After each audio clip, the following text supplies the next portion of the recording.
Beruchim Abbaim Rabotai. We are continuing our study of the Bircat Hamazon. Tonight's shiur is being studied in Nishmat Yosef Ben David Yosef Dayan. That his yortzeit is tonight. Ruach Hashem Tenihenu B'Gan Eden. Amen.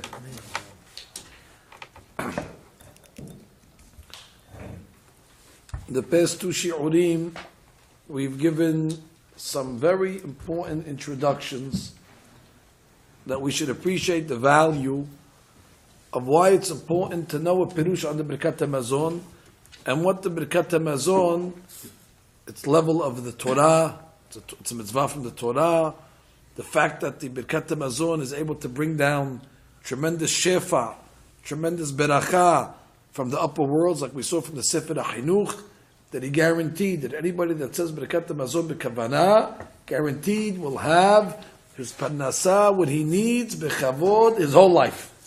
So therefore it's definitely a worthy investment, as we explained, to study the Bircat Hamazon.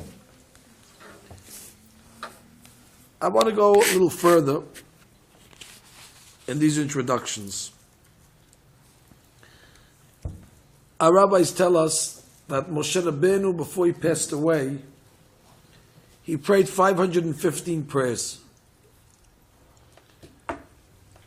And it is widely understood correctly that he prayed those 515 prayers in order that he should be able to enter Eretz Yisrael.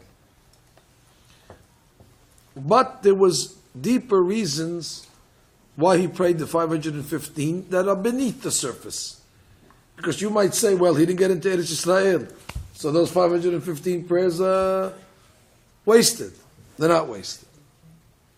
Moshe Rabbeinu understood that Am Yisrael in the Galut is going to need parnasa.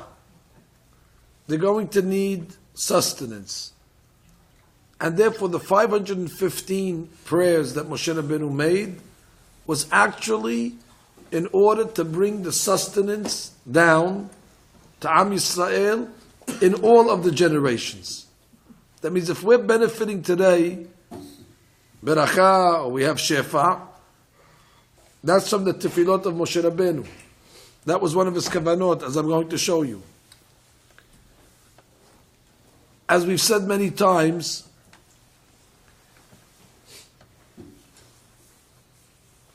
the word tefillah, which means prayer, is taf pe lamed he. That word also equals exactly 515. Taf is 400 and pe is 80. Lamed he is 35. Moshe Rabbeinu uses 515 tefillot, gematria tefillah. That's what we say every Shabbat, tefillah leMoshe. Tefillah leMoshe, that's exactly tefillah leMoshe, 515 tefillot. Not only that, our rabbis tell us that whenever we make any beracha or any tefillah, it should be made b'simcha. Ivdu et Hashem b'simcha, especially Bircat Hamazon. One of the main keys to bring down the shefa is when we make the Bircat Hamazon b'simcha.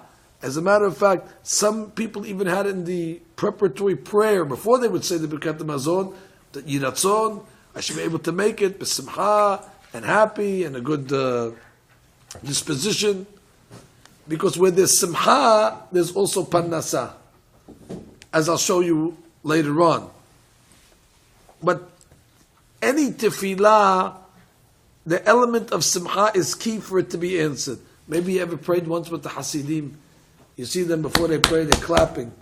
They're trying to get into it.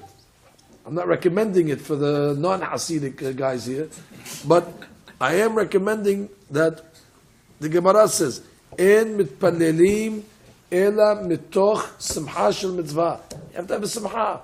If a guy's depressed and the guy said, like the Gemara says, if his boat sunk, yachol tav'a sefinato bayam, can he pray? He cannot pray. He's all distressed. His mind's preoccupied. We once explained from the tzaddikim, if you take the word simcha, now keep in mind, When we say simcha, we don't mean the simcha of Bozo the clown, where you're praying the Amidah with joking around, and you tell her, hey, I'm happy. No, happy, we're not talking about, it's not a circus. We're not talking about over here, happy where it's you're a jokester. You're making pranks in the Amidah. The simcha is inside. That's why if you look at the inside of simcha, how do you spell simcha? First the sheen, or sin. How do you spell sin? Sin Yud Nun, sin. The milui. You know that already over here, yes? Let's just look at the milui letters. What's the milui of the letter sin?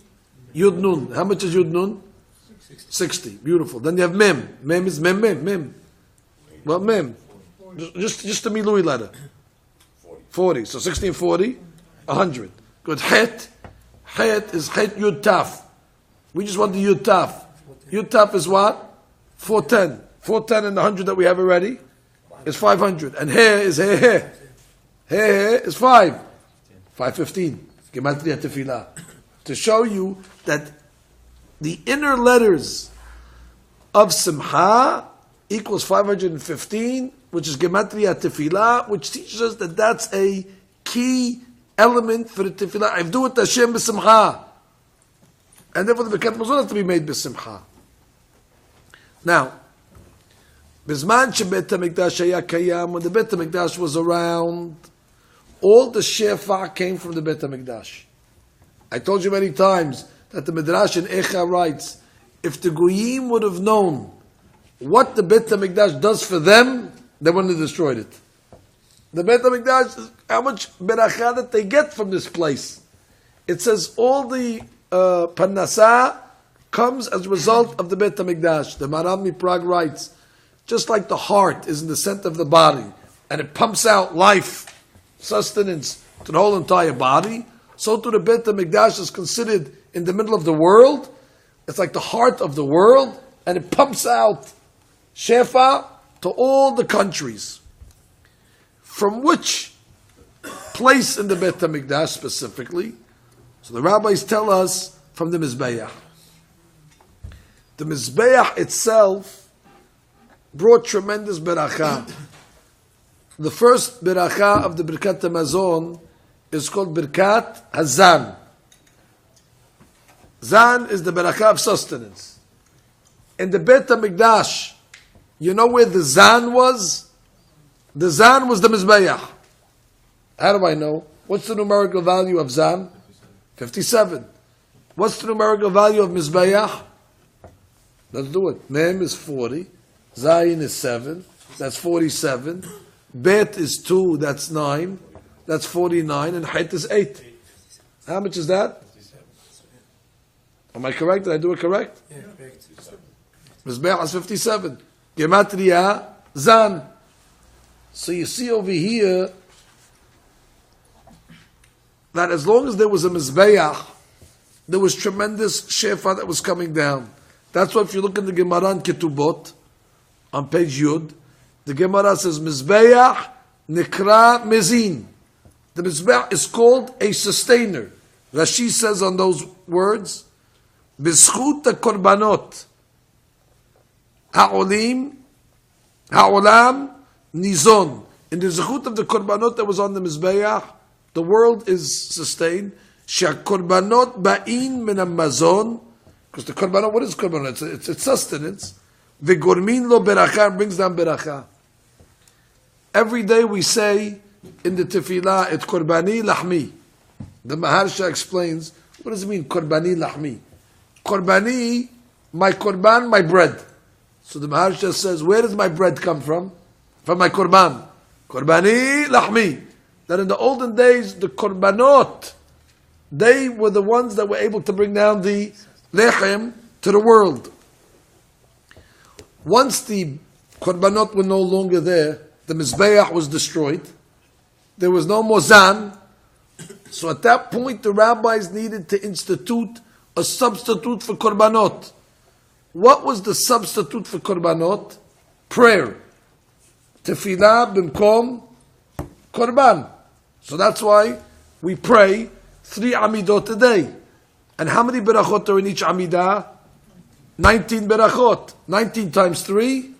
57. Gematria Mizbeach. That the tefillot took the place of the Mizbeach, and the tefillot now are the zan. That's where we get the parnasah. Furthermore, we explained that not only does the parnasah come from the tefillot, but the way it worked in the Beit HaMikdash was as follows.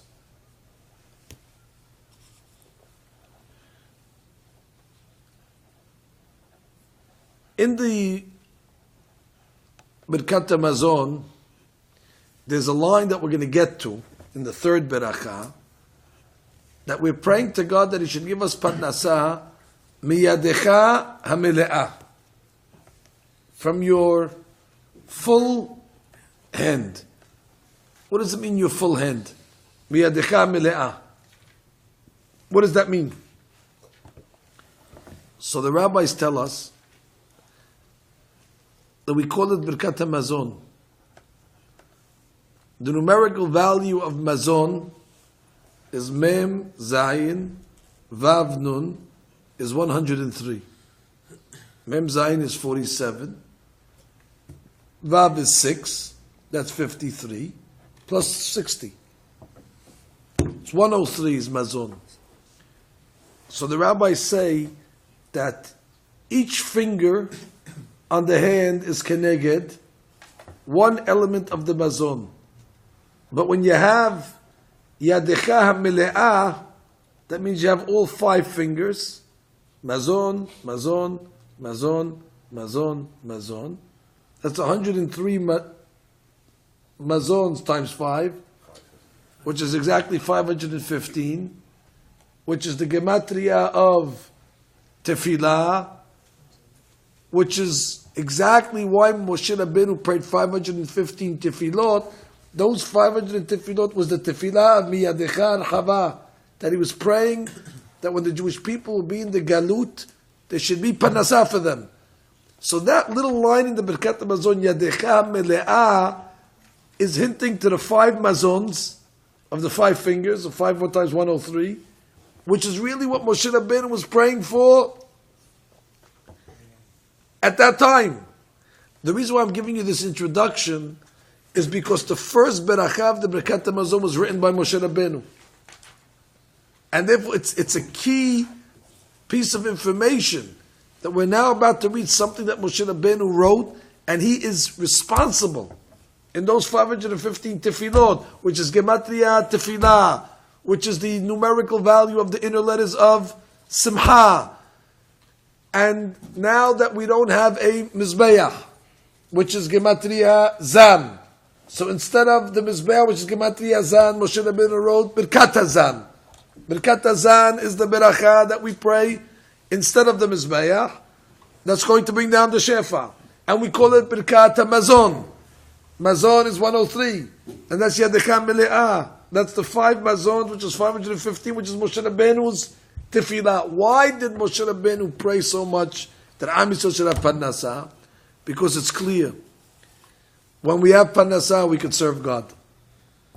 When we have money, so we have time, we can come to shi'ur, we can concentrate. But if we don't have money, so then it's very hard to study.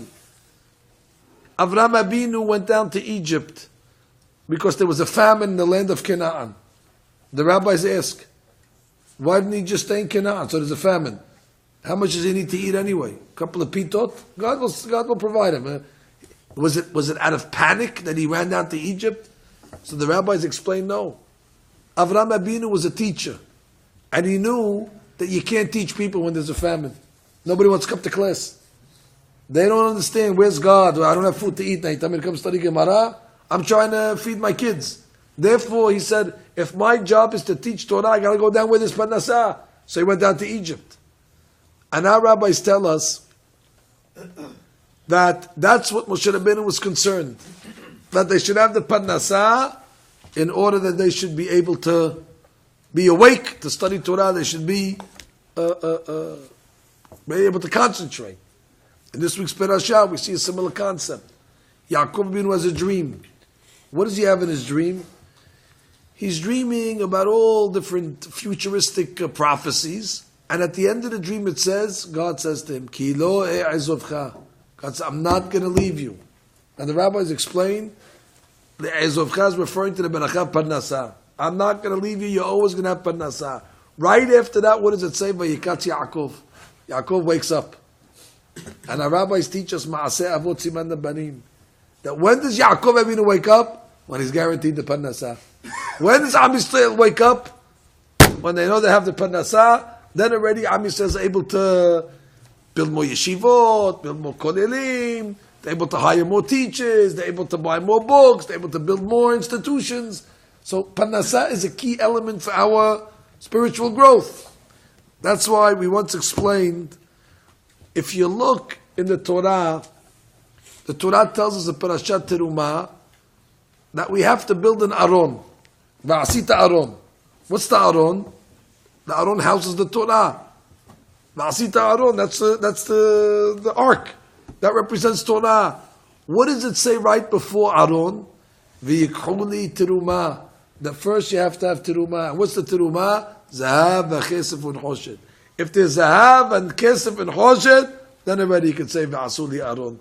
That the prerequisite of v'asuli aron is that's to be a shefa. And that's why also, if you look in the Torah, it says pa'amon zahav v'rimon. On the Kohen Gadol's on the coat, on the fringe, you had bells and pomegranates. The bells, right? They made noise, metal, and the pomegranates. So it's pa'amon zahav v'rimon. Pa'amon zahav v'rimon. A golden bell and a rimon. So one of the rabbis said, first you have to have zahav.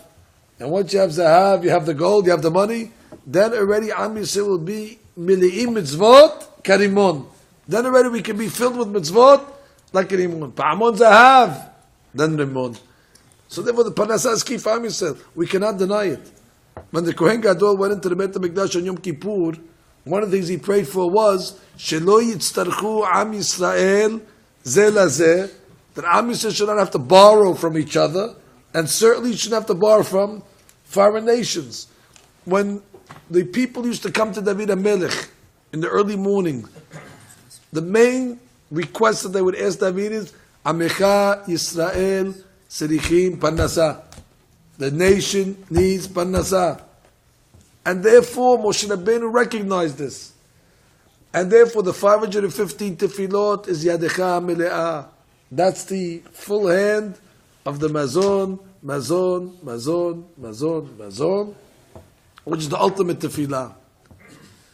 When we had a Beit HaMikdash, the Beit HaMikdash served that purpose with the Mizbeach.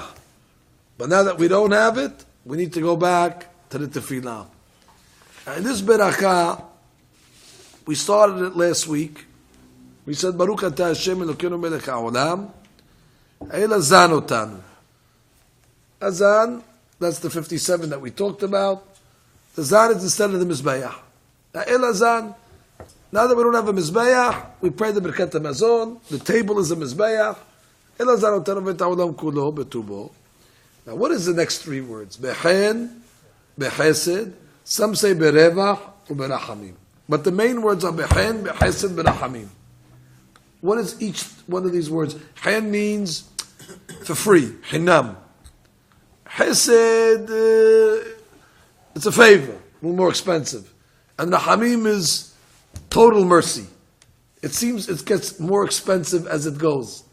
Chen, take it hinam, you get it for nothing. So the rabbis say this is referring to the three elements of human beings that need parnasah. The tzaddikim, they get it bechen. They get it for nothing. God gives the tzaddikim, He doesn't charge them for nothing. The benonim, the middle people, they already get it behesed. That's already a little more, they have to earn it. And the risha'im, they get it berachamim. They don't deserve it at all. And therefore they only get the parnasah berachamim. And it comes only from the mercy of God. But we explained on a deeper level this three words of the Bircat Hamazon. But in order to understand these three words, why they're chosen, You need an introduction. The Gemara in Berachot that we learned, it says, whoever says the pasuk Poteach et yadecha umasbiya lekol hay rason every day is guaranteed olam haba. Muftach lo shu ben olam haba. So the Gemara says, wow, what is it? What's so special about this mizmor? So the Gemara says, well, it's written in the Aleph Bet sequence, because Ashrei is written in Aleph Bet sequence. And any mizmor that's written in Aleph Bet sequence must be important, because David HaMelech wanted you to remember it. Ashrei starts off, Arum Emcha Elohai HaMelech, V'abarecha Shemcha Lamed, Bechol Yom Abarecheka, Gadol Adonai Mulal Me'od, Dor Ledor Yishebach Ma'aseka, Adar Kevod. So the Gemara says, oh, it's written in Aleph Bet, must be important. You're looking for Aleph Bet items? Aleph Bet, go look at the chapter 119 in Tehillim. Ashrei Timi Medarech. It's 8 Alephs, 8 Bets, 8 Gimas. You're looking for Aleph Bet? That's the paradigm Aleph Bet. So the Gemara says, no, because they were talking about the Ikar of the Parnasah. We're asking for Parnasah. That's why it's a very important beracha. So the Gemara says, oh, Parnasah? You have another pasuk. Noten lechem lechol basar ki leolam hazdov. So the Gemara says, no, the eat betarte. It has both items. It's got the Aleph Bet action, and it's got the Parnasah action. Whereas noten lechem lechol basar, it's got the Parnasah, but it doesn't have the Aleph Bet. The other pasuk in Ashrei Timi Medarech, it's got the Aleph Bet, but it doesn't have the Parnasah. This has Tarte. Understand so far? But the rabbis explained this Gemara deeper. The rabbis explain that, and we've talked about this at length, but I want to relate it to the Bircat Hamazon. God has many names. And these names are used for different items. There is a Shem of the Parnasah. It's your lucky night tonight. I'm going to tell you the Shem of the Parnasah. Very easy. If you look at the words Poteach et yadecha, the last letters of Poteach is Het, and then Et is a Taf, and Yadecha is a Chaf, Hatach. Sofet Tevot Poteach et yadecha, Hatach, it's a Shem of Parnasah. Beautiful. Hachamim tell us, if you have that kavanah when you say Poteach et yadecha, that opens up the Parnasah. People think the main kavanah Poteach et yadecha is opening the hands. So they're all in the mechaven, how they should open the hands up. Some guys go like this, some guys go like that, some guys go wide, some guys go short. Everybody has a different technique, and they think it's all in the hand movement over there. But I'm going to tell you a secret. That does nothing. The main item is not in the hands. It's in the kavanah. So when you say Poteach et yadecha, you think the Het, the Taf, and the Chaf. Hatach. That's a key item. But our rabbis tell us there's another Shem that's hidden in that pasuk. It's actually the first 3 letters. Pe, Aleph, Yud. Like pi r square. Pe, Aleph, Yud. This Shem also is Shem of Parnasah. So you got to have 2 kavanot. Now listen, people fly to Hong Kong to make Parnasah. It's much easier to have these 2 kavanot than to go on a plane for 18 hours. Understand? So therefore, you should say the Poteach yadecha, stop for 10 seconds and think, Pe, Aleph, Yud, look at the letters, Poteach yadecha, Kavanah, the Shem Kadosh. You don't have to know exactly more than that. And Haytav Chaf. Now we understand what the Gemara was saying. The Gemara was saying like this. If you're looking for the Shem of Parnasah, the Gemara says we have another pasuk, Noten Lechem Lechol Basar. Why is Noten Lechem Lechol Basar? God gives bread to all of the creation. What's the second letter of Noten? Taf. Lechem, what's the second letter? Het. Noten Lechem Lechol, what's the second letter? Chaf. So in Noten Lechem Lechol Basar, you also have the Hatach action. So the Gemara was saying in depth that if you're interested in the Shem Parnasah, you have it in Noten Nechem Dechol Basar. So what's the Gemara's answer? Potea Chedecha It Betarte. It has two. It has Pe Alef Yud and Het Tav Chaf. Whereas in the Noten Nechem Dechol Basar, you only got one. So we want to get our money's worth. So therefore, we say the Potea Chedecha. Beautiful. And that's why, by the way, since Bircat Hamazon is the key that brings down the Shefa to the world when you say Bircat Hamazon, that's why the end of the first Beracha, which is called Hazan, how do we end it off? Ka'amur pote'a chadecha u'mazbiya lechol hayrason. Now, keep in mind also that the word u'mazbiya is the same gematria as hatach. Hatach is 428. Umasbiya is also 428. And then we have that kavanah as well. So now you have three kavanot. Pote'a chadecha pe'alef yud. Het Tav Chaf. Umasbiya, also the same gematria. And that's the kavanah that we have in the Birkat Hamazon. Now, some of the Sidurim, this one doesn't. But you know what? Why don't you bring us the white Sidurim? The Sephardi ones. Now you'll learn how to use a Sidur for the first time. You only bring one because we're 20 people. Sammy, bring 20 Sidurim for the guys.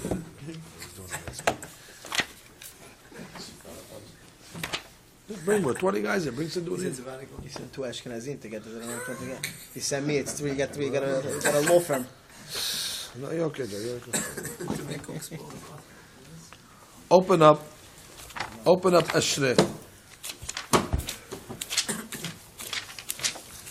We're going to do a study here tonight. Open up Ashrei. Page 94. You have it in the books, boys? Open up 94. Yes, give it out to the guys. Give it out. Sammy, you got to have one. You got to see this inside. Sammy Flester, get a book. 94. You see where it says Pote'a Chadecha? Charles, you read inside. Pote'a Chadecha. What does it say in parentheses? B'pasuk Pote'a Chadecha yesh porsim kapeim k'dapei shamayim. Some people open up their hands. Who siman the Kabbalah shefa? They're accepting the shefa from the shamayim. V'yichaven me'od b'pasuk zeh. You have to have a lot of kavanah in this pasuk. Ki bo ikar ha'parnasah. V'yichaven she'Hashem yitbarach mashkiach zan ufanes lakol. וכשאומר פותח את ידיך, יכוון ראשי תיבות, פה, א', י', שהוא גימטריה, gives you another word there, וכן גימטריה, וסופי תיבות, ח', ת', כ', ומשביע בגימטריה, ח', ת', כ'. These are basic kavanot over here. You're going to be מקובל to do this. That's the key, and that's why this pasuk finds itself at the end of the first Beracha Bazan, we say, come over there, Chadecha. But this might explain as well why in the first Beracha, Birkat Hamazon, we mention Behen, Behesed, Ubrachamim. Take out your pens if you have a pen and a paper. Let's take the first word, Hen. Hen equals how much? 58. Hesed equals 72. And Rahamim, Resh, Het, Mem, Yud, Mem, equals 298. 298 plus 72 plus 58 equals 428. Which is Gematria, the Shem of the Parnasah Hatach. That's the Kavanah. When you say Behen, Behesed, some say Berevach, but the Revach, as I'll show you in a second, is not a contradiction. You say Behen, Behesed, Berevach, Ubrachamim. So those three words, Behen, Behesed, Ubrachamim, is hinting to us the Shem of 428 was the Shem of the Parnasah. But even more, we say Behen, Behesed, Ubrevach, Verevach, Verachamim. Is that the Kavanah? We have in Birkat Hamazon. You see Behen, Behesed, Berevach. What is Berevach? Revach, with sustenance, with blessing. But berevach is bet revach. Is 2 revachs. Berevach is 2 revachs. How much is revach equal? Revach is 200, and vav is 6, and chet is 8. So 208 and 214. So what's double 214? 410? 428. So therefore, when we say berevach, we mean bet revach, which is back to hatach again. So therefore, in these 3 words over here, there's kavanah. Bechen, bechesed, b'rachamim. First of all, your kavanah is for the tzaddikim, and for the benonim, and for the rishayim. Everybody gets the parnasah. And then we say what? Bechen, bechesed, b'rachamim is gematria 428. And berevach. Bet revach is also gematria 428, which is shem hatach. And therefore, in this couple of words over here, you're opening up the whole Shem. And the amazing thing is that we're able to make this beracha in 4 seconds flat. That's the greatness of it. That all the stuff that I'm telling you, you see the guys are able to do it. In 4 seconds, they're able to get the Azarat Akol, and they don't even need to look at a book. They look at all over the place, and their hands are playing around and all that, and they're able to have all these kavanot. That's really the incredible part of this whole class. Not the derashot that we're saying, is the fact that people are able to do this in a record time. Now, I'd like to say another interpretation here, as long as we're in this section. I'd like to explain the word behin. God sustains the world with ta'olam kolo b'tubo and His goodness. Behin. You know what hen is? Hen literally means charm. You ever see there's certain people, you just like them. You never met them. But you say, that guy, I don't know, something, I like that guy. That guy looks like a good guy. And then there's other guys, you look at them, you hate the guy. You never said a word to the guys. I don't like that guy. Why don't you like the guy? I just don't like the guy. But you never said words to the guy. There's a certain thing called hen. Certain people are blessed. They have a charm. Where they just, people like them. They exude a certain charm. V'noach matzahen. We pray, umsahen v'sechel tov. We pray that we should have hen.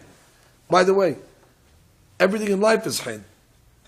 Why does Walmart buy from one guy and not the other guy? It's the hen factor. Because basically everybody has the same goods, more or less. And then at the end of the day is, for some reason, there's a chemistry between these two guys. And the other guy, no. The hen factor. So everybody's with hen. HaKadosh Baruch Hu, when He comes and He gives us food. I'm talking now in front of people that know a little about food over here. The key of the food, one of the keys is the presentation. You could go to a very, very, a lavish, affair, but if the food is just slopped down over there, and it's just, so it's not, although it has nutrients, although it's able to sustain, but it lacks hen. The restaurants today spend millions of dollars with chefs that just to make the food appealing. They make the designs and the colors and they put everything in a certain way just to give the food a hen. But guess what? HaKadosh Baruch Hu gave the food a natural hen. Is there anything more charming than when you see an orange? The color is so appealing that you're drawn after it. And in the peel, He puts a fragrance. What a hen, what a charm. Which is even if you were against oranges, you can't be against, you have to like it. When we were in Morocco once, we were riding in the streets of Casablanca. David remembers, he took us there, and the windows were open, and all of a sudden a whiff of oranges came through the window, So where are we? You thought you're driving through the Tropicana Grove, and all of a sudden you look outside. There's a guy with a big wheelbarrow of oranges, fresh orange with the stem, the green stems still. But the most oranges you ever saw. We bought them. At you peeling it, the orange was like paint. Your hands were orange after you peeled it. That's how orange it was. And the smell that was wafting from the oranges was something incredible.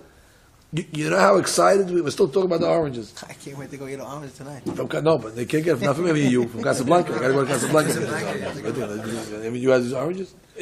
But the point is, that's the hand factor. Now, God could have made the same orange black, or the black inside, with no smell.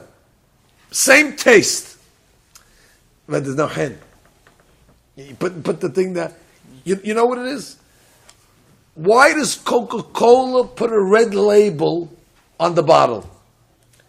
Because take off the red label, you'll never drink it. It's a black bile. You ever even you know what Coke tastes like, you know how much you like it? Take off the red label and serve it on the table. Nobody will touch it. Because look what it is. But when you see the red is a hand, the red is a color, the color attracts you. Is there anything more tantalizing than when you pick up a red apple, or green apple, or a yellow banana? The colors, that's God's hand. He could have given you the same exact food without presentation. He didn't have to spend time in presentation colors. God could have listen, food, waste my time with colors. They want to eat, don't tell me, they want to don't eat. Everything could have been bland, like soy. Just white powder, add milk and add water, and you eat tofu. Just a blob of transparent nutrient, like a vitamin. But instead, HaKadosh Baruch Hu gave you a green celery, and he gave you the peppers with all the different colors, the yellow pepper. You look at it, so wow. Just the looking at it gives the guy, it causes him to salivate. That's the hand that God put into the creation. Now, it's interesting enough that they did studies that there's certain colors that suppress the appetite. The color that they said suppresses the appetite the most is blue. Nobody knows this more than the people in the restaurant business. You'll never see in a restaurant a blue plate. Because they know when you see the color blue, it shuts down there's no head on that color for eating. The dietitians say, if you want to lose weight, eat off a blue plate, or use blue dye in your food. It won't be appealing. And if you look in the creation, that's the color that's least used in food. Besides blueberries and a couple other items, blue, on the contrary, is a sign of spoilage or poisonous or something wrong with it. So you see, the color scheme that HaKadosh Baruch Hu used is a perfect color scheme in order to attract the person, and the smell, which is key. And not only that, there's a hand in the food. Is there any greater hana'ah in the world when a person bites into a crunchy piece of lettuce? There's a hana'ah in the crunch. Even though, listen, the crunch do anything to you, nutrition-wise, the crunch does nothing. It just makes noise. Or when you bite into something, there's a hana'ah in that. That's part of the hand factor. Or a soft piece of bread, the consistency of it. All that God made in order to give the person a desire to eat. Nobody's a presenter like God. He presents the most beautiful foods with the most beautiful colors, with the most beautiful crunches and consistencies, and even the way it looks, the way it feels, the cold, the hot, the hard, so every one of our senses enjoys the food. We think of food only in the terms of eating. But the eyes are a big part of the food. The feel of the food is a big part of the food. The smell of the food is a big part of the food. The consistency of it is a big part of the food. And therefore, that's what we mean over here when we say that God created the world behen. That's referring to the way He sets it up for us, the way He presents. That's a hen. Well, I want to say something else, and then I'm gonna leave you. You said a lot tonight.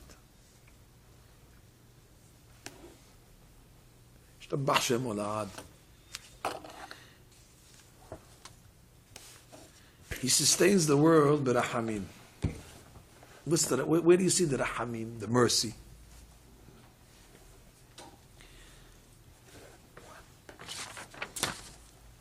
We take for granted we would not be able to eat anything in this world if it wasn't for one item that a Kadosh Baruch Hu provided for us. Without that item, you can't eat. Without that item, there's no life. People will die. And that is saliva. There you go. There's the sound effect. The saliva is a key item. Hashem made in every mammal salivary glands that produces a substance which is 95% water, and the body produces a few liters of this a day. Now, besides what it does for the teeth, it's constantly cleaning the teeth, constantly making sure that if there's any debris between the teeth, it's just flushing it out in order to give the teeth a long existence. But more than that, in the saliva, there's also different enzymes that break down the food. And therefore, the beginning of digestion begins in the mouth.